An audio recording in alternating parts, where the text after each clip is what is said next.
راستے پر جمتے ہوئے دین کی محنت کرنے کی توفیق نصیب فرمائے۔ تو یہ فتنہ یہ بھی فتنہ دعوت و تبلیغ کے اندر بھی فتنہ ہے۔ ابھی فتنہ آ گیا ہے کہ کچھ لوگ تو علماء سے جدا ہو گیا ہے، کچھ لوگ علماء سے جدا ہو گیا ہے، اب ان کے دلوں میں علماء کے لیے نفرت ہے۔ علماء سے اگر نفرت ہے تو کیا یہ ہدایت ہے؟ نہیں، یہ گمراہی ہے کہ نہیں؟ گمراہی۔ اس لیے اللہ تعالیٰ سے یہ دعا کرنا کہ اللہ ہمیں ہدایت کے راستے پر صراط مستقیم پر ہمیں جما دے، آمین، اور اہل حق علماء کے ساتھ چلنے کی توفیق نصیب فرما۔ آمین، اہل حق علماء کے ساتھ چلنے کی توفیق نصیب فرما۔ آمین۔ تو کبھی کبھی ایک حدیث میں آیا ہے علماؤہم شر من تحت ادیم السماء، علماء اگر اہل حق نہ ہو، علماء اگر حق طریقے پر نہ ہو، علماء اگر لوگوں کو گمراہی کی طرف دعوت دے تو روئے زمین پر وہ سب سے بدترین لوگ ہو جاتے ہیں جب علماء لوگوں کو گمراہی کی طرف دعوت دے۔ کیونکہ حدیث میں قرآن میں آیا ہے یضل بہ کثیرا ویہدی بہ کثیرا، جو باطل ہے، جو گمراہ ہے، وہ بھی قرآن اور حدیث کے ذریعے لوگوں کو گمراہ کرتا ہے۔ عجیب بات ہے، سوچے گا یہ بھی علماء ہے۔ ہاں دیکھیے، جو گمراہ کرتے ہیں لوگوں کو وہ بھی قرآن و حدیث سے دلیل پیش کرتے ہیں۔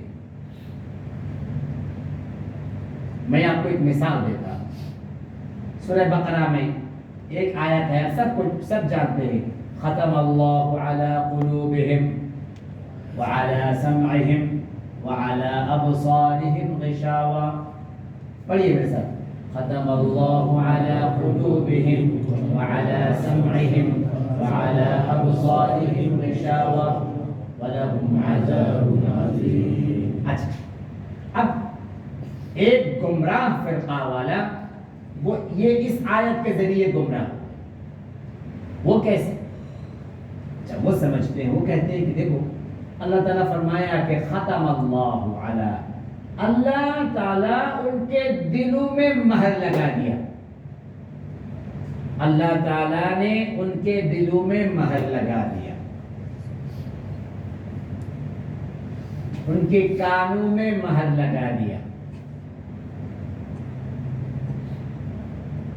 اب اس کا مطلب کیا ہے؟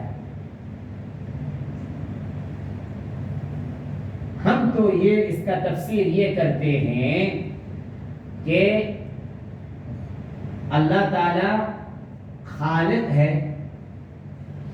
جیسے کہ ہمارے لیے زمانہ ہے، مطلب ہمارے لیے آج کتنا تاریخ ہے؟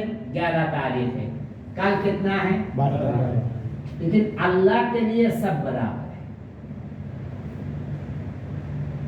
اللہ کے یہاں آج اور کل نہیں ہے، قیامت تک، شروع سے قیامت تک پورا دن برابر ہے۔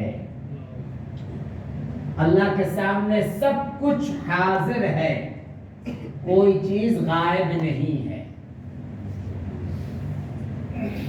اللہ، یہ ہمارا یقین ہے، یہ ہمارا ایمان ہے، عقیدہ ہے، جیسے کہ ہم کل کیا ہوگا ہم جانتے ہیں؟ نہیں جانتا، لیکن اللہ جانتا ہے۔ 1 سال کے بعد کیا ہوگا ہم جانتے ہیں؟ اللہ جانتے ہیں۔ کیسے؟ کیونکہ ہمارے لیے 1 سال کے بعد ہے، اللہ کے لیے 1 سال کے بعد نہیں، اللہ کے لیے سب حاضر ہے، اللہ کے لیے سب برابر ہے۔ اللہ تعالیٰ کے لیے کوئی حدود، دن کا حدود، رات کا حدود، یہ جو حدود ہے یہ اللہ کے لیے نہیں ہے، یہ بندوں کے لیے ہے بس، ہمارے لیے۔ یہ سورج، یہ چاند ستارہ، چاند سورج، اس کے وجہ سے یہ دن ہوتا ہے، رات ہوتا ہے، لیکن اللہ کے وہاں نہ دن ہے، نہ رات ہے، نہ سورج ہے، نہ ستارہ ہے، نہ چاند، کچھ نہیں۔ سبحان اللہ، جنت میں بھی نہیں ہوگا۔ سبحان اللہ۔